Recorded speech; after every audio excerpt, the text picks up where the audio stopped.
magandang umaga po, Ted. Apo. Thank you for inviting me. I am now the Chairman Emeritus of PCCI. Okay. Medyo Okay. palatandaan na tumatanda na, ano, ha? Chairman Emeritus. Oo nga, tumutanda na. Okay. Sige. Opo, Anyway, yeah. ito muna, Chairman. Una po, no, sa ngayon po, sa inyo pong grupo, nabasa po namin ang ilang mga reaksyon na ito pong nangyari na iskandalo sa korupsyon, humihingi kayo dito ng closure, kumbaga, ano ho. Nang sa ganun daw, magkaroon ng seguridad sa kaisipan po at kilos ang ating mga negosyante. Tama ho ba yun? Bakit po ganon? Tama yun. Kasi yung last year, di ba, tinayo ni President BBM yung ICI. So, at least naman sa business sector, may kunting pag-asa, merong investigation na para maayos itong issue ng corruption. Sobra naman corruption, alam naman natin, di ba? Nahirapan din mga negosyante na itong bagay nito, maraming mga ibang mga possible investors nagtatanong at saka yung mga ODA natin yung galing sa ibang bansa pinapahinto. Okay?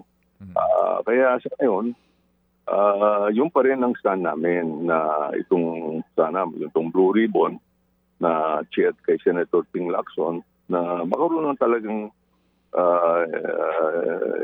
serious na investigation na gusto namin na sa English, you leave no stone unturned. At merong mga talagang somebody should be indicted for all of this, no? Okay. Opo. Chairman George, yung ICI po, sinabi naman ni Presidente, malapit nang matapos ang buhay. Ngayon, ngayon po, meron namang ombudsman investigation, may DOJ, pero parang ang pakiramdam ng iba doon sa pagtatayo ng Independent People's Commission na papalit sana po sa ICI na mas malakas, ano po't may ngipin, parang malamya na ang dating sa Presidente na hindi na yata ito itutulak pa. Sa inyo bang palagay, kailangan pa natin yon? Palagay ko hindi naman kailangan Meron naman ang ombudsman, meron naman tayong yung Blue Ribbon. Investigate. It's just parang nade-delay lang itong pero mo more than 5 months na yung na-expose na SONA pa. Ilan ang taong bayan nakaasahan sana nga by the end of the year. May mapakita yung sinabi ni President BBM na kung sino tulong, di ba? Hanggang ngayon wala pa. Yung mga iba nakalabas sa bansa. Yung passport nila ngayon lang yata na kinancel Opo. Pero mo 4-5 months na. Kaya itong medyo ang negosyante concern. Tsaka ito pang mga gamemanship na mga politiko, meron na naman ng impeachment. Opo. Sige po. Itong impeachment ngayon, ano po ang effect nito sa kaisipan po ng mga negosyante? Bagamat ito po ay nasa ating saligang batas, no? And this is the right of any citizen na maghain nito. Pero ano effect nito ngayon, itong dalawang na ngayon impeachment complaint laban kay BBM? Alam mo, tungkol sa impeachment, tama naman, nasa batas natin na masin na kung sinong pwede mag-file ng impeachment. Pero kami, medyo manhit na kami tungkol sa mga ganitong gamemanship, di ba? Yung last year, end of the year, meron naman ng pinahayag na yung impeachment ni BP, Sara. All of this, for us Filipinos, sanay na tayo. Ang masama dyan, ang impression ng mga investor o mga foreigners na hindi nila maasahan. Kasi hindi nila alam ito laro-laro lang akala nila, serious ito, mahirap na kinakausap mo yung mga leaders ng bansa natin. Baka ilan buwan, wala na siya. Yan ang impression nila, hindi ba? May impeachment Pero alam natin, hindi mangyari yon. Opo. So ito ngayong sitwasyon natin sa politika, kapag po ang pinag-uusapan natin ay kayo po, yung local businessmen natin, maaari pong ito po ay kaya nyo po lamang kumbaga sakyan at magpapatuloy lang po ang inyong pagdinegosyo. Ano ho ang hadlang nga para mas gumanda pa ang ating ekonomiya kasi nga ang forecast ng gobyerno 5% growth, sabi nga ng iba, okay na yan sa ating sitwasyon ngayon? Pwede na rin. Yung dati, ang gusto natin dapat 6 to 7 eh. Nabubaksak kasi last year, yung last quarter, di ba, na hold yung mga project ng construction, yung mga bumagsak yung GDP natin na 4%. So, sa tingin ko, itong 5%, medyo high side na yan. Because yung foreign direct investment natin drop by half eh. So, but for the business sector, we are optimistic na tuloy-tuloy naman ang negosyo. Ang hiniling namin tungkol sa Department of Finance, ang tulong nila sa itong dalawang malaking agency, Bureau of Customs at BIR, na wag naman masyadong overzealous. Alam natin na kinakapos ng pera ng gobyerno. Pero itong nangyari, hindi kasalanan ng private sector. Alam naman natin kung sinong kasalanan, di ba? Opo. So they cannot expect to extract all from the private sector. I think we've done our best. We hope for the best. Kaya hopefully na itong all of this impeachment will die down. Kasi wala mangyayari dyan pagkatapos ang impression sa ibang bansa ng ibang investor, uncertainty, unpredictable. Opo. Pero naman sa ibang bansa na pwedeng mag-invest but dito po sa atin. Nabanggit niyo po itong Finance Department, may Customs, may Bureau of Internal Revenue. Wag naman kaninyo na kayo, at kung tama pagkakaunawa ko, kayong pipigain kasi admittedly dahil po sa mas mahina ang negosyo, yung koleksyon ng BIR bababa, mahina din po yung imports, di ba? So bababa din ang koleksyon ng customs. So ang inyo pong worry na naman, baka kayo ang pigain. Sa punto ho ng letter of authority, nung una po nagkaroon ng moratorium, pero ngayon daw ho, ibinabalik ng BIR. Sabi po ni Secretary Go.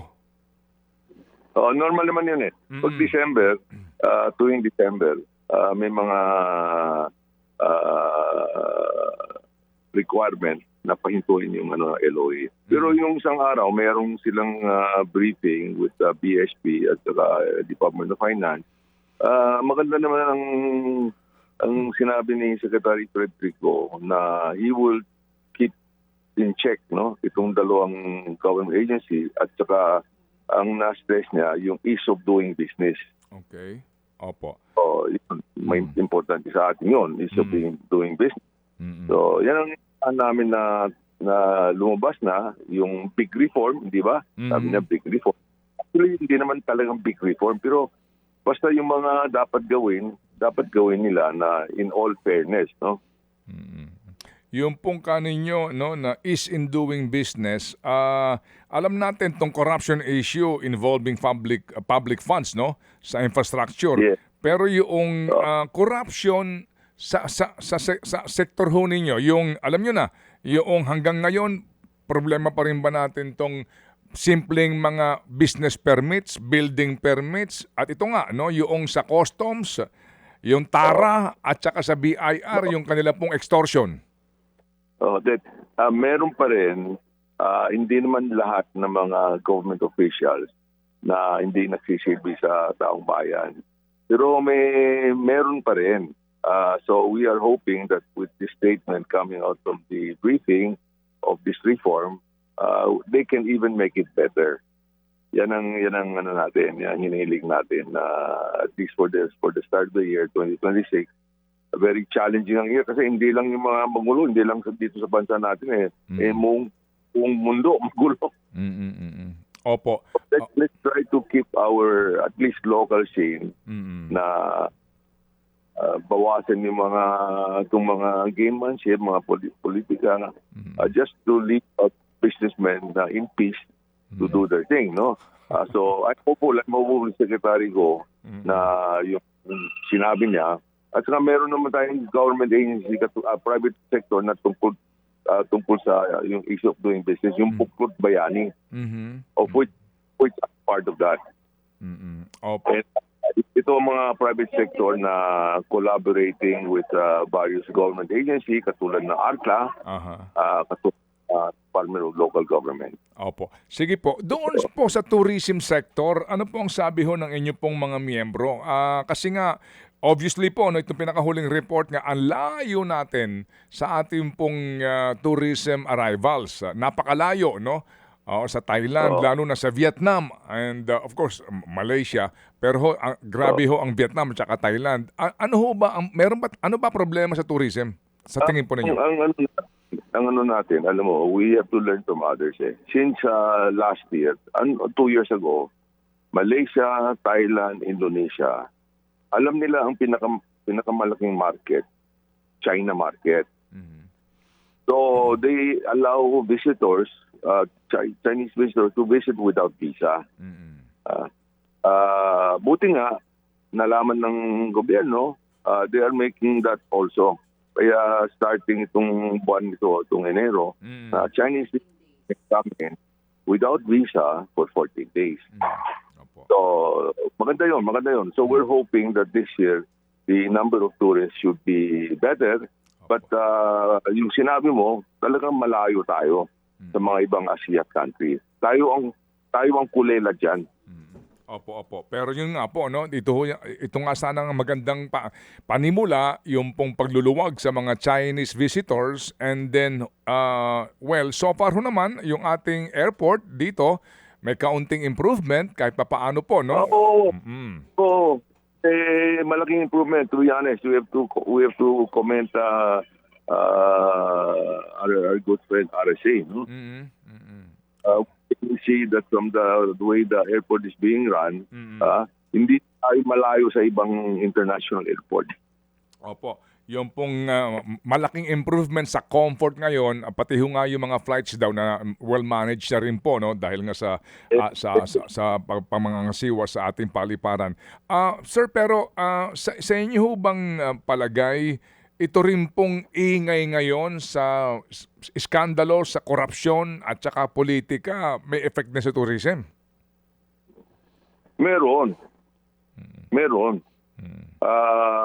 Kasi it's not positive news pagka yung lumalabas sa ibang bansa, yung balita, hindi naman maganda. So, alanganin ang mas kinakuha nung advertise natin, mas malakas ang dating na yung negative kaysa positive. Okay. Kaya yung bagay na yan, but nevertheless, tama naman yung ginawa ng gobyerno to allow more Chinese visitors or worldwide.